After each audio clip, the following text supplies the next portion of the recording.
desired learning outcomes review the component of daily plan teaching. Identify intended learning outcomes, match learning outcomes with appropriate teaching methods. Who knows what is the implementing of curriculum daily in the classroom? None? If none,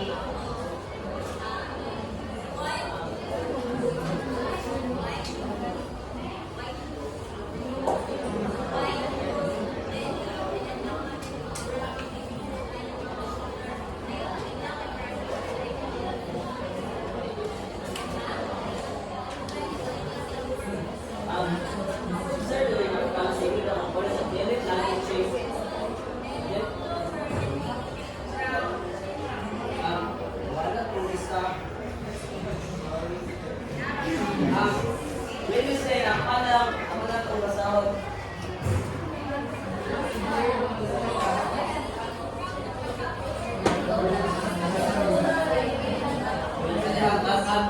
Please allow me. When you say minuscule curriculum is lesson plan that will discuss or will implement of the teacher. And before the discussion ends, the teacher must know the students will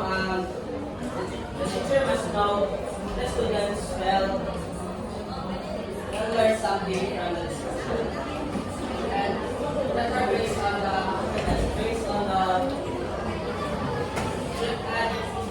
that are based on written curriculum by the DepEd. And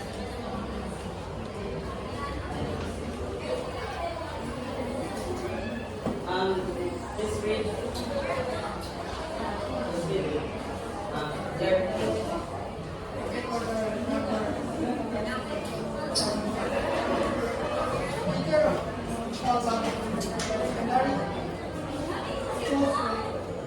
Schools will not be required to prepare detailed lesson plan. We may not adapt daily lesson plan which contain the needed information and guide from teacher and teacher manual or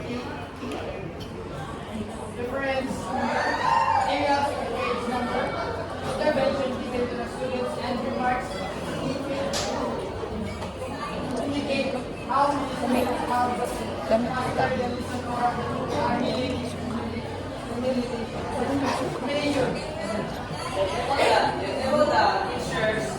Enable the teachers to do other meaningful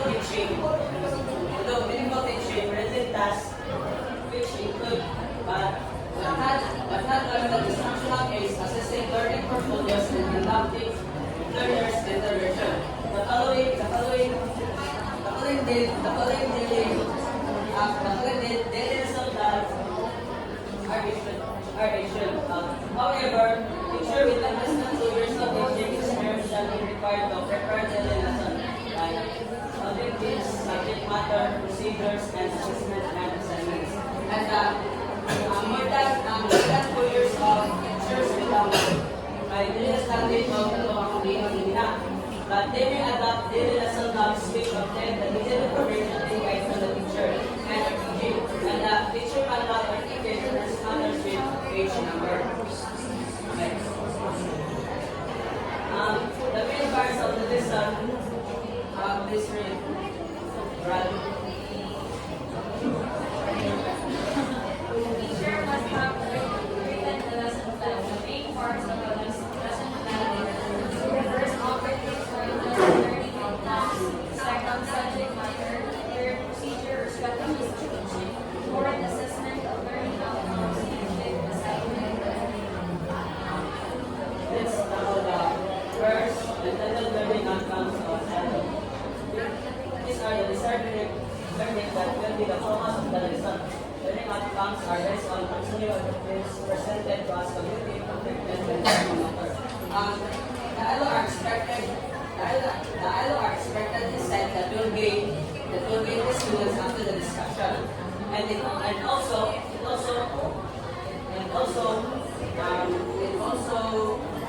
like the functioning of objectives, like cognitive deals with mental skills, and the affectives deals with the situational or emotional like feelings. And the psychomotors deals with physical coordination or movement.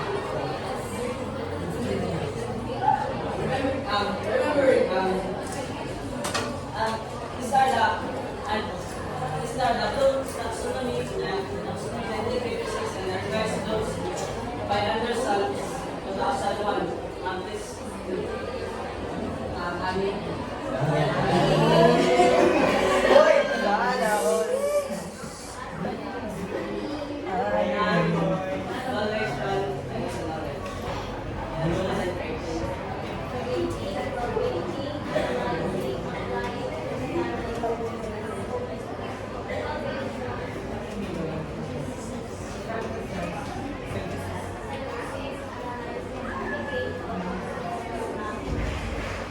Those taxonomy